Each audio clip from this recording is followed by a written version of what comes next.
Chapter 6 of the Mad King. A King's Ransom.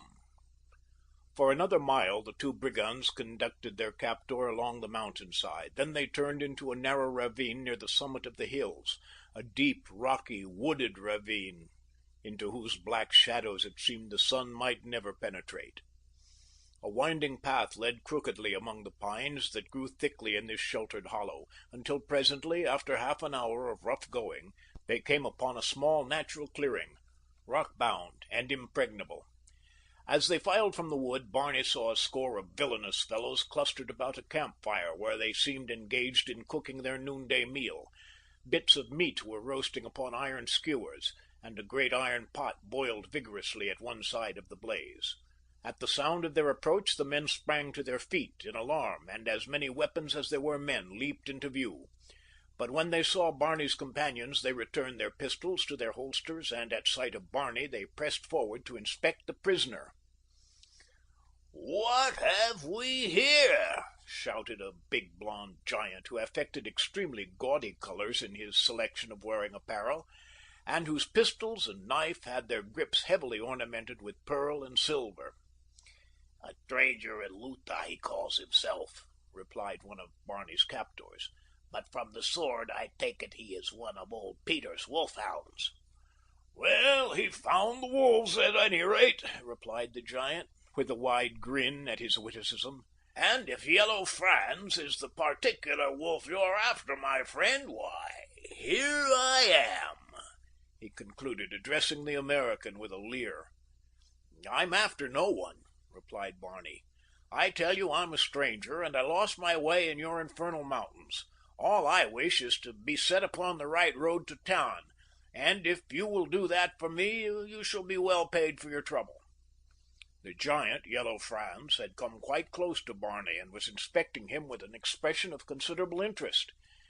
Presently he drew a soiled and much folded paper from his breast. Upon one side was a printed notice, and at the corners bits were torn away as though the paper had once been tacked upon wood and then torn down without removing the tacks. At sight of it, Barney's heart sank. The look of the thing was all too familiar. Before the yellow one had commenced to read aloud from it, Barney had repeated to himself the words he knew were coming. "Gray eyes," read the brigand. "Brown hair and a full reddish-brown beard. Herman and Friedrich, my dear children, you have stumbled upon the richest haul in all Lutha. Down upon your marrow bones, you swine, and rub your low-born noses in the dirt before your king." The others looked their surprise. "The king?" one cried. "Behold," cried Yellow Franz, "Leopold of Lutha." He waved a ham-like hand toward Barney. Among the rough men was a young, smooth-faced boy, and now with wide eyes he pressed forward to get a nearer view of the wonderful person of a king. "Take a good look at him, Rudolph," cried Yellow Franz. "It is the first and will probably be the last time you will ever see a king. Kings seldom visit the court of their fellow monarch, Yellow Franz of the Black Mountains. Come, my children, remove his Majesty's sword, lest he fall and stick himself upon it, and then prepare the royal chamber, seeing to it that it be made so comfortable that Leopold will remain with us a long time. Rudolph, fetch food and water for his Majesty, and see to it that the silver plates and the golden goblets are all well scoured and polished up." They conducted Barney to a miserable lean-to shack at one side of the clearing, and for a while the motley crew loitered about, bandying coarse jests at the expense of the king. The boy, Rudolph, brought food and water, he alone of them all evincing the slightest respect or awe for the royalty of their unwilling guest. After a time the men tired of the sport of king-baiting, for Barney showed neither rancor nor outraged majesty at their keenest thrusts, instead often joining in the laugh with them at his own expense. They thought it odd that the king should hold his dignity in so low esteem, but that he was king they never doubted. attributing his denials to a disposition to deceive them and to rob them of the king's ransom they had already commenced to consider as their own. Shortly after Barney arrived at the rendezvous, he saw a messenger dispatched by Yellow Franz, and from the repeated gestures toward himself that had accompanied the giant's instructions to his emissary, Barney was positive that the man's errand had to do with him. After the men had left his prison, leaving the boy standing awkwardly in wide-eyed contemplation of his august charge, the American ventured to open a conversation with his youthful keeper. "Aren't you rather young to be starting in the bandit business, Rudolph?" asked Barney, who had taken a fancy to the youth. "I do not want to be a bandit, your Majesty," whispered the lad, "but my father owes Yellow Franz a great sum of money, and as he could not pay the debt, Yellow Franz stole me from my home and says that he will keep me until my father pays him, and that if he does not pay, he will make a bandit of me, and that some day I shall be caught and hanged until I am dead." "Can't you escape?" asked the young man. "It would seem to me that there would be many opportunities for you to get away undetected." "There are, yet I dare not. Yellow Franz says that if I run away, he will be sure to come across me some day again, and that then he will kill me." Barney laughed. "He is just talking, my boy," he said. "He thinks that by frightening you, he'll be able to keep you from running away."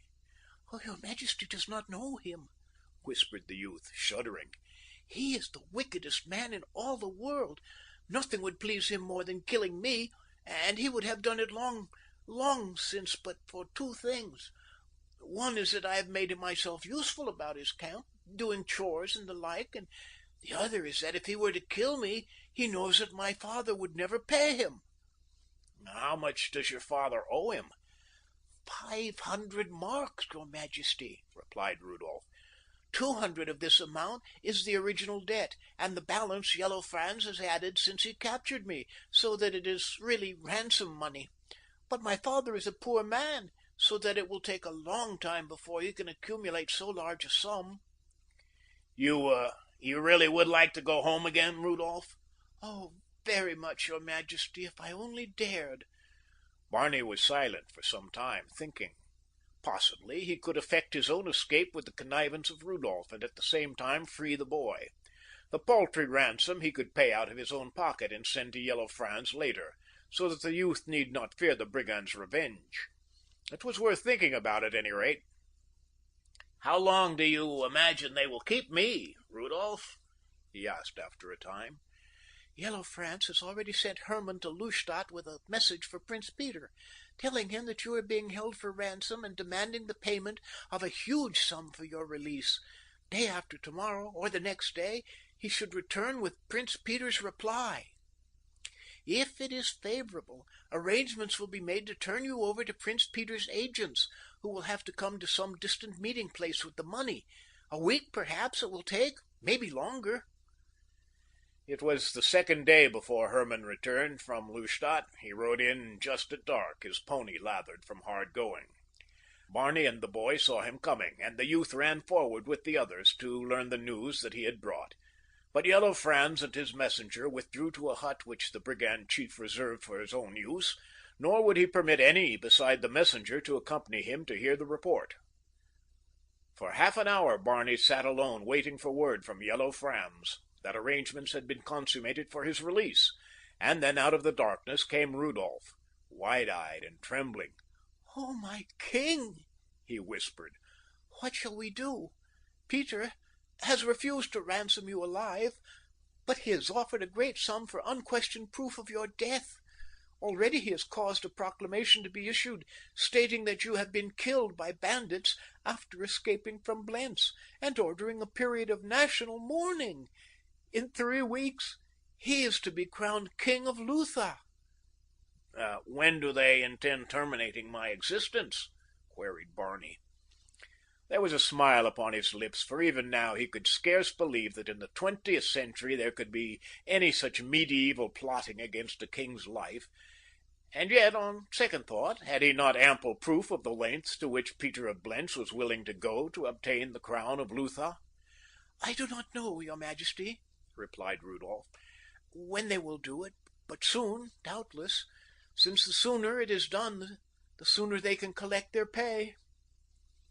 Further conversation was interrupted by the sound of footsteps without, and an instant later Yellow Franz entered the squalid apartment, and the dim circle of light which flickered feebly from the smoky lantern that hung suspended from the rafters.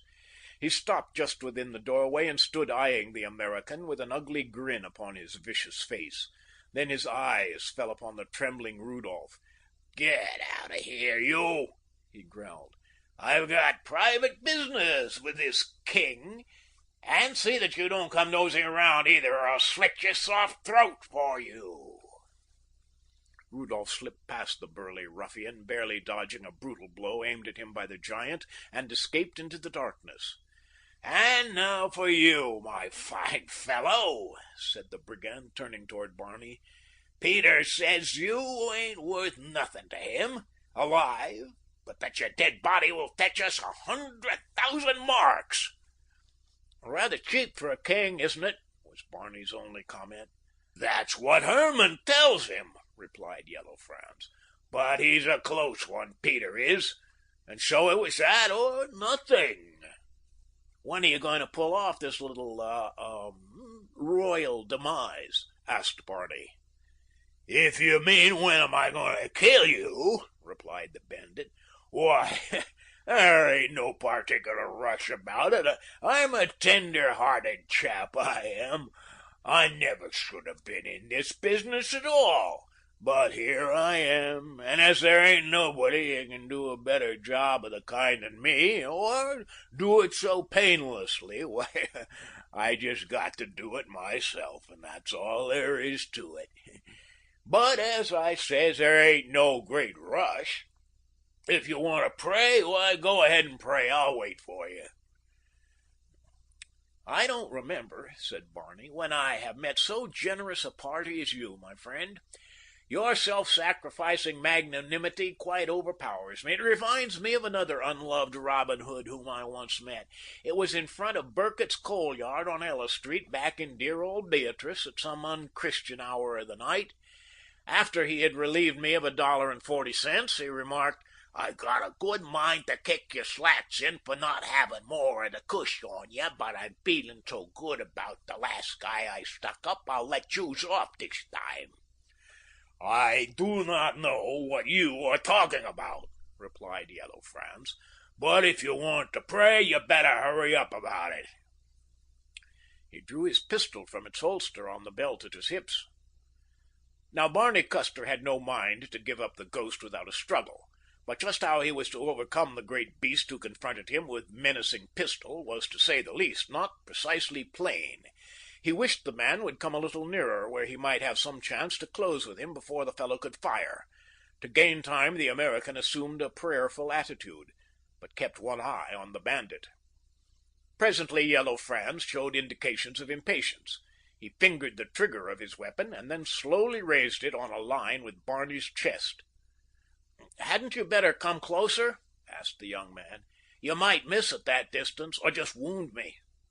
Yellow Franz grinned. "I don't miss," he said, and then, "You're certainly a game one. Why, if it wasn't for the 100,000 marks, I'd be hanged if I'd kill you." "Well, the chances are that you will be if you do," said Barney. "So wouldn't you rather take 150,000 marks and let me make my escape?" Yellow Franz looked at the speaker a moment through narrowed lids. "Where would you find anyone willing to pay that amount for a crazy king?" he asked. "I have told you that I am not the king," said Barney. "I am an American with a father who would gladly pay that amount on my safe delivery to any American consul." Yellow Franz shook his head and tapped his brow significantly. "Even if you was what you were dreaming, it wouldn't pay me," he said. I'll make it 200,000. said Barney. "No, it's a waste of time talking about it. It's worth more than money to me to know that I'll always have this thing on Peter, and that when he's king he won't dare bother me for fear I'll publish the details of this little deal. Come, you must be through praying by this time. I can't wait around here all night." Again Yellow Franz raised his pistol toward Barney's heart. Before the brigand could pull the trigger or Barney hurl himself upon his would-be assassin, there was a flash and a loud report from the open window of the shack. With a groan, Yellow Franz crumpled to the dirt floor, and simultaneously Barney was upon him and had wrested the pistol from his hand. But the precaution was unnecessary, for Yellow Franz would never again press finger to trigger. He was dead even before Barney reached his side. In possession of the weapon, the American turned toward the window from which had come the rescuing shot, and as he did so he saw the boy Rudolph clambering over the sill, white-faced and trembling. In his hand was a smoking carbine, and on his brow great beads of cold sweat. "God forgive me," murmured the youth. "I have killed a man." "You have killed a dangerous wild beast, Rudolph," said Barney, "and both God and your fellow man will thank and reward you." "I am glad that I killed him, though," went on the boy, "for he would have killed you, my king, had I not done so. Gladly would I go to the gallows to save my king." "You are a brave lad, Rudolph," said Barney, "and if ever I get out of this pretty pickle I'm in, you'll be well rewarded for your loyalty to Leopold of Lutha. After all," thought the young man, "being a king has its redeeming features. For if the boy had not thought me his monarch, he would never have risked the vengeance of the bloodthirsty brigands in this attempt to save me." "Hasten, your majesty," whispered the boy, tugging at the sleeve of Barney's jacket. "There is no time to be lost. We must be far away from here when the others discover that Yellow Franz has been killed." Barney stooped above the dead man, and removing his belt and cartridges, transferred them to his own person. Then, blowing out the lantern, the two slipped out into the darkness of the night.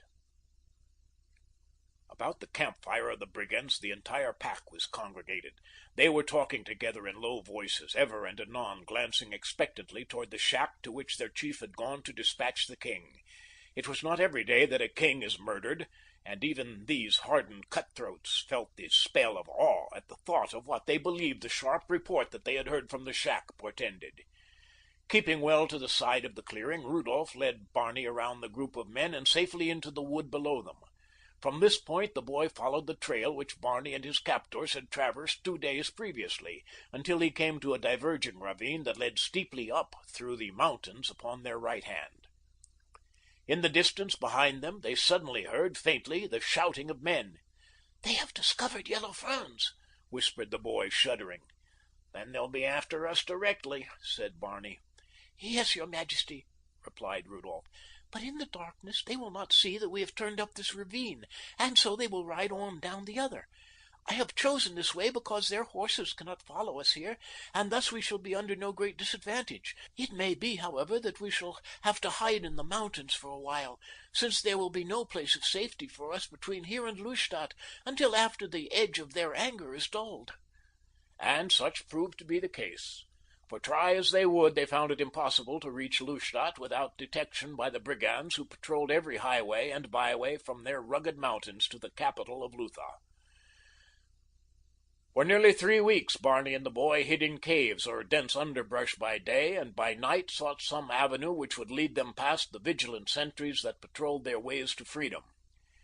Often they were wet by rains, nor were they ever in the warm sunlight for a sufficient time to become thoroughly dry and comfortable. Of food they had little, and of the poorest quality. They dared not light a fire for warmth or cooking, and their plight was so miserable that but for the boy's pitiful terror at the thought of being recaptured by the bandits, Barney would long since have made a break for Lustadt, depending upon their arms and ammunition to carry them safely through were they discovered by their enemies. Rudolph had contracted a severe cold the first night, and now, it having settled upon his lungs, he had developed a persistent and aggravating cough that caused Barney not a little apprehension. When, after nearly 3 weeks of suffering and privation, it became clear that the boy's lungs were affected, the American decided to take matters into his own hands and attempt to reach Lustadt and a good doctor. But before he had an opportunity to put his plan into execution, the entire matter was removed from his jurisdiction. It happened like this.